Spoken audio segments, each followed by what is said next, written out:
Hello everyone. सो कैसे हैं आप लोग? आई होप कि आप सभी लोग बहुत अच्छे होंगे और अपनी नीट की काउंसलिंग करवा रहे होंगे। तो आप में से बहुत से बच्चों ने मुझसे डाउट पूछा कि सर आप हमें ये बताइए कि हमें कितनी फ़ीस लगेगी हमारे नीट की काउंसलिंग के टाइम पे, वो भी एमपी डीएमई में। ठीक है, मीन्स आप जब एमपी स्टेट की एमबीबीएस या बीडीएस की काउंसलिंग करवा रहे हैं 85% सीट्स के लिए। ठीक है, तो सर हमें कितनी फ़ीस लगेगी, फर्स्ट राउंड में कितनी फ़ीस लगती है, क्या ये पैसा हमें वापस मिलता है या नहीं, सेकेंड राउंड में चॉइस फिलिंग में पैसा लगता है क्या, मॉपअप राउंड में कितनी फ़ीस लगती है। तो ये सारे डाउट्स इस वीडियो में क्लियर किए जाएंगे कि आपको कितने पैसों की रिक्वायरमेंट होगी और इसको आपको कहाँ जमा करना है, फिर ये आपको वापस कब मिलता है, वापस मिलेगा या नहीं, कौन से अकाउंट में वापस आता है। तो ये सारी चीज़ें हम इस वीडियो में जानेंगे।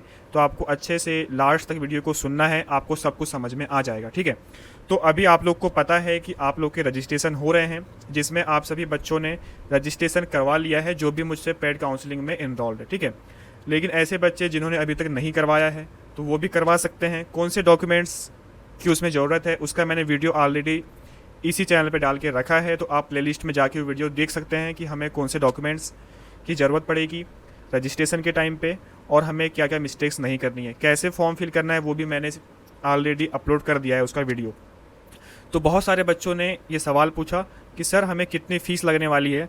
तो बच्चों, आप लोग का जो सवाल था उसका ये जवाब है कि अभी आप रजिस्ट्रेशन करवा रहे हैं जिसमें आपको 1100 रुपये लगेंगे। ठीक है, आप किसी भी कैटेगरी से बिलोंग करते हो, आप ओबीसी हो, एसटी हो, एससी हो, ईडब्ल्यूएस हो, जनरल हो। ठीक है, आप किसी भी कैटेगरी से बिलोंग करते हो, आपको सभी बच्चों को 1100 रुपये ही लगने वाले हैं रजिस्ट्रेशन में। ठीक है, जो कि आपको कहाँ देने हैं, एमपीडीएमई के साइट पे ही, और एमपीडीएमई के साइट पे ही आपका रजिस्ट्रेशन भी हो रहा है। ठीक, तो इस वीडियो में हम बात करेंगे कि आपको जो ऑफिशियल जो साइट है एमपीडीएमई में, यहाँ पे कितना पैसा देना है। ठीक है, इसमें हम ट्यूशन फीस की बात नहीं करेंगे क्योंकि ट्यूशन फीस हर एक कॉलेज की अलग होती है और वो आपको तब देना होता है जब आपका कॉलेज में सिलेक्शन होता है।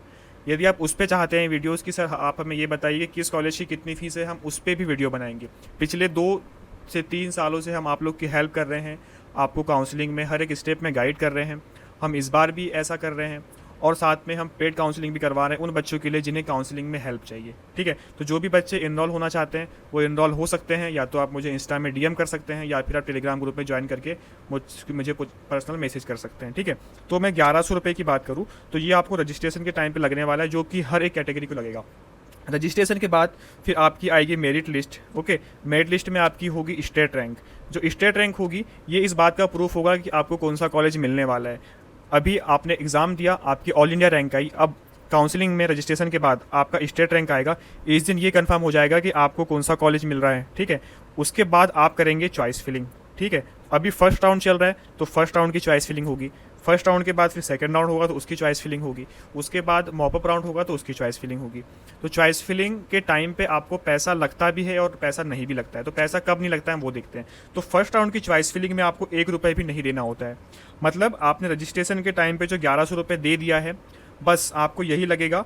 फर्स्ट राउंड की चॉइस फिलिंग बिल्कुल फ्री होती है। तो ये बहुत ही ज़रूरी बात है एमपी स्टेट वाले बच्चों के लिए कि सिर्फ आपका 1100 रुपये में आपको चॉइस फिलिंग भी आपकी हो जाएगी।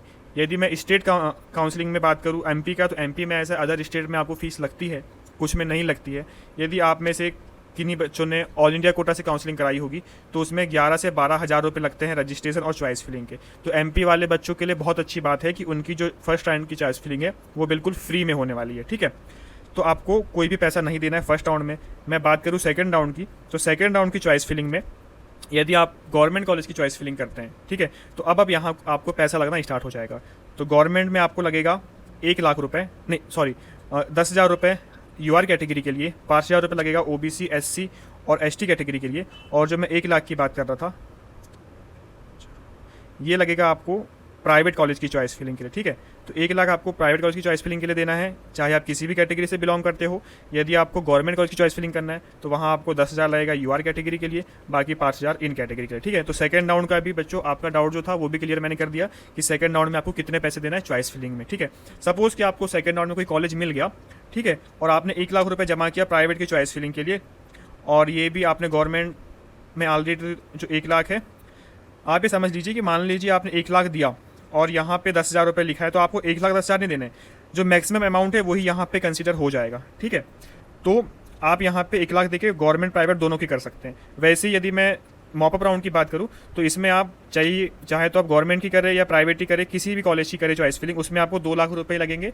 और ये किसी भी कैटेगरी से आप हो, आपको 2 लाख रुपए ही देना है, चाहे आपका गवर्नमेंट का आप करें या फिर प्राइवेट का करें, ठीक है। तो मॉपअप में आपको इतना पैसा लगेगा। ये तो बहुत इजीली आपको समझ में आ रहा है, लेकिन यहाँ पे कुछ बच्चों को डाउट होता है कि सर मैंने सेकंड राउंड में 1 लाख रुपए दे दिया है, तो अब क्या मॉपअप राउंड में मुझे फिर से 2 लाख देने हैं? तो बच्चों ऐसा नहीं है। सबसे पहली बात कि सेकंड में आपने 1 लाख रुपए जमा कर दिया है, मीन्स आपका 1 लाख पहले से अब जमा है एमपीडीएमई की साइट पे। तो हमको मॉपअप के लिए कितने पैसों की जरूरत है? 2 लाख की, मीन्स 1 लाख हमें और देना होगा, तो एक और एक मिला के 2 लाख हो जाएंगे, ठीक है। तो अब ऐसे बच्चे जिन्होंने मॉपअप में 1 लाख रुपए दे दिया है, उन्हें ऐसे बच्चे जिन्होंने सेकंड राउंड में 1 लाख रुपए दे दिया है, उन्हें अब मॉपअप राउंड के लिए और 1 लाख रुपए देने हैं। तो ऐसे ये एक और ये एक मिला के 2 लाख हो जाएंगे, ठीक है। ऐसा नहीं करना है कि आपको मॉपअप में फिर से 2 लाख रुपए लगेंगे और यहाँ का जो एक था वैसे 3 हो जाएंगे, ऐसा नहीं है, ठीक है। बहुत से बच्चे डाउट में रहते हैं कि सर मुझे मॉपअप के लिए 2 लाख की व्यवस्था करनी होगी क्या? तो बच्चों ऐसा नहीं है, टोटल आपको 2 लाख ही देने हैं। तो ये भी बहुत बच्चों को डाउट होता है, तो आई होप ये भी मैंने आपका डाउट क्लियर कर दिया है।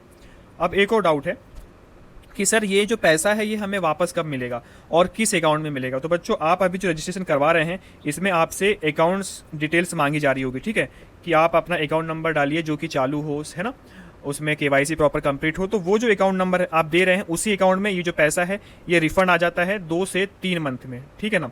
तो आपको ये जो अकाउंट नंबर है वो बहुत अच्छे से देना है और अपना ही देना है। इसमें आपको ये मिस्टेक नहीं करनी है कि आप जहाँ से भी फॉर्म भरवा रहे हैं एमपी ऑनलाइन वाले से, इंटरनेट कैफे वाले से, वो यहाँ पे अपना अकाउंट नंबर यदि डाल दिया उसने तो उसी के पास पूरा पैसा चले जाएगा, फिर आपको बहुत दिक्कत हो सकती है। तो आप बहुत ध्यान रखिए कि आपको अकाउंट नंबर अपना ही देना है या फिर अपने पेरेंट्स का देना है, ताकि जो ये पैसा है ये जब रिफंड आए तो आपके ही पास आए। आई होप कि आपका ये भी डाउट क्लियर हो गया है।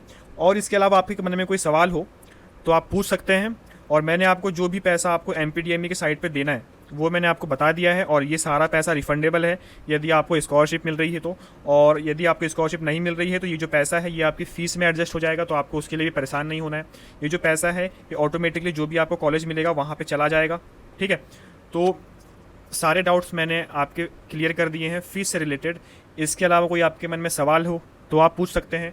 और ऐसे बच्चे जिन्हें पेड काउंसलिंग चाहिए, उन्हें पर्सनल गाइडेंस चाहिए कि सर आप हमें 1-to-1 हमसे कनेक्ट रहिए और हमें हर पल गाइड करिए कि सर हमें चॉइस फिलिंग कैसे करनी है, क्या हमारी प्रायोरिटी लिस्ट होनी चाहिए कॉलेज प्रेफरेंस की, हमें सर फिर रिपोर्टिंग कैसे करनी है, कौन से डॉक्यूमेंट्स रिक्वायर्ड है। ऐसे बहुत से डाउट्स होते हैं काउंसलिंग में। तो यदि आप उसका सॉल्यूशन चाहते हैं तो उन बच्चों के लिए पेड काउंसलिंग ग्रुप है, वो वहाँ पे ज्वाइन होइए, मुझे पर्सनल मैसेज करिए इंस्टा में या फिर टेलीग्राम में कर सकते हैं। मैं आपकी हेल्प करूँगा, कुछ हम नॉमिनल सा चार्ज लेंगे और आपकी फाइनल हेल्प करेंगे आपके फाइनल कॉलेज मिलने तक, ठीक है। तो आई होप कि आपको सब कुछ समझ में आ गया है। वीडियो अच्छा लगा वीडियो को लाइक करिए और अपने दोस्तों के साथ शेयर करिए ताकि उन्हें पता चल सके कि उनको कितनी फ़ीस लगेगी होल काउंसलिंग के दौरान, ठीक है। So thank you so much, take care, bye bye.